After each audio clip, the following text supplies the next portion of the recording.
Hey, this is Sky. Welcome to my YouTube channel. Let's talk about nihilism. Are you a nihilist? I remember in The Big Lebowski, they had the nihilists. Those guys were so funny. That's such a good movie. I think nihilism has become more popular worldwide, especially in America. I think mostly in inner cities. I can't really tell if it's generational or not, but it just seems like that there's more and more people, I certainly have known a lot of them, who really just believe in nothing. They don't believe in any meaning. There's no meaning in life. Everything is random. They don't believe in any kind of religion, of course, and they don't believe in any kind of morality either. Whereas somebody might believe there is a difference between good and bad. The nihilist thinks that good and bad are just arbitrary qualities. The nihilist might think up and down are just arbitrary qualities. And, maybe there's arguments for these things on certain existential levels, but it's always been hard for me to get down with. I've had pretty strong convictions in my life. I feel like I know what's right and what's wrong. And when I know something is right, and I'm strongly convicted in that, this is right, you can't tell me any different. You know when something's right.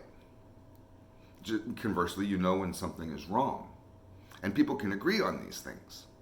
You can tell somebody, hey, did you hear about that story? And you run the story down and the guy listens, and after you tell your whole story, that motherfucker's like, that's so fucked up. He's got the right response.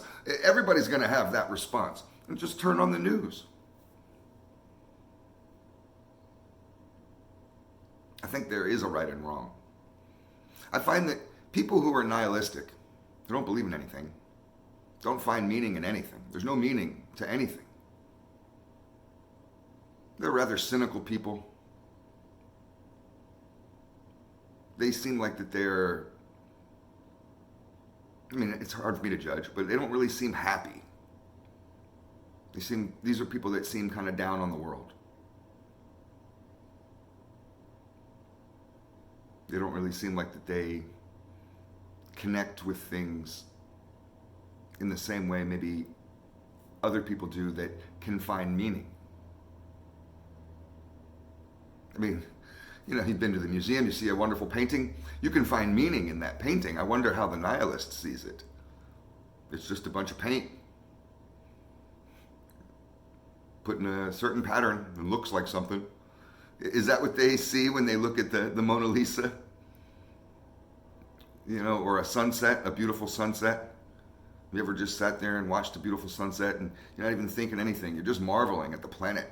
Sitting there just, like a dumbass, like any other creature on earth, just looking at this orange glow in the sky. Wow. You can find a lot of meaning in that. There's songs about sunsets, poems about sunsets, paintings about sunsets. What does the nihilist think? That's just stupid light going down over the horizon, whatever. I don't know. It seems like a weird way to live, and I find that, I'm looking to live a life that's as fulfilling as possible. I don't know anything about reincarnation. I don't know if we're going to get another round. And even if you do, will you remember this last life? This is it. If this existence in reality is the only memory that you have, because when you're dead, you won't remember this. You won't be sitting around looking at your many past lives saying, well, that one was good. And who knows, right? We don't know. This is it. Why not enjoy it? And I find it easier for me because I think I've been fairly nihilistic, and I started to find more meaning in life. But that took being a little bit more open-minded to meaning. To have to open that box inside your head, that Pandora's box, of start philosophizing on life. I took an interest in both spirituality and philosophy at the same time, and started reading. I mean, like 2 books at a time. Just started reading with this insatiable hunger in those 2 aisles at the bookstore or at the library. And you can stumble across a paragraph or a page in a book or a chapter, and it's just like, whoa, that shit really is getting me thinking. I remember after I read the books Conversations with God by Neil Donald Walsh. Those books became popular. He wrote 3 of them. I forget which. I didn't think they were all equally as good. The first or second one was the best. I forget which one. One of them was really good. I forget which one. It blew my mind. And as I read it, sometimes a message hits us at the right time. You may have had that experience with a song. A song may have hit you at the right time just because what was going on in your life, and it's like a fucking knife through your heart. You might even start crying off a song. And then you hear that same song a couple years later. Doesn't have any effect on you at all. Not even anything. Doesn't even get you choked up. You don't even give a fuck.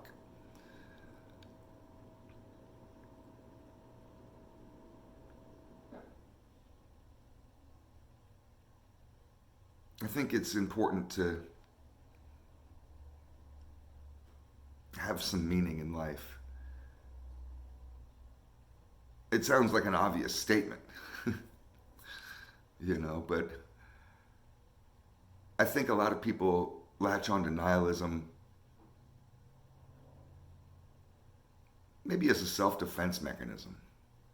I mean, I can only speak to myself. That's the way I think. Looking back on myself as when I was nihilistic, was when I was younger. Life felt hopeless. I didn't feel strong enough to meet the battle.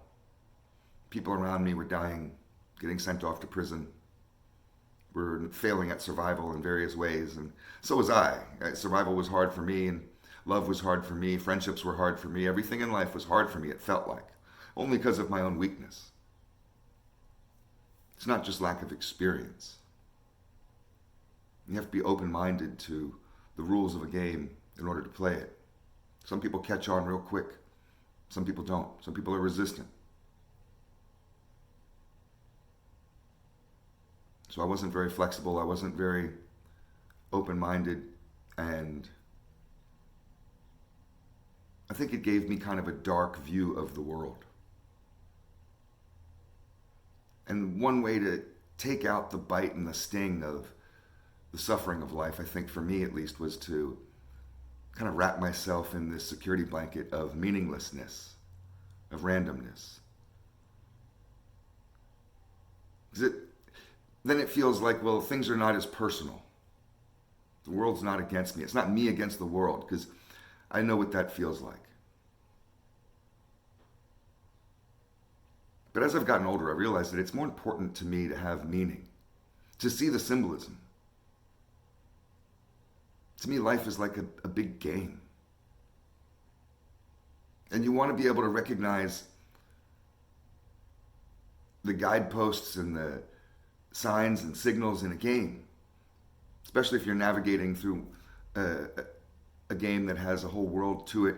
I mean, it's important. You have to, sometimes if you miss a guidepost, or if you miss a token or a key or whatever, you can't go forward. You wander around lost. You never get to level up. So I tell myself this mantra. Maybe it's something that's interesting to you. I tell myself, I'm open to all the signs and signals sent my way. I tell myself, I allow myself to take risks and chances. Just keeps me in a receptive mind state. So I can see the meaning in things, see the symbolism in things. And it's affected me in profound ways to be able to look at life like this. It would have to be the type of conversation where we hang out, but I could tell multiple stories just about finding meaning in experiences and having that be life-altering. I don't think the nihilist gets to enjoy those types of experiences. And that's too bad. I mean, that's not my judgment. It's just, it's too bad. It's like watching someone play a game, but they're not really playing it as good as they could. They're missing key aspects to it. I don't know. It's all food for thought. Tell me what you think about nihilism. Thanks for watching.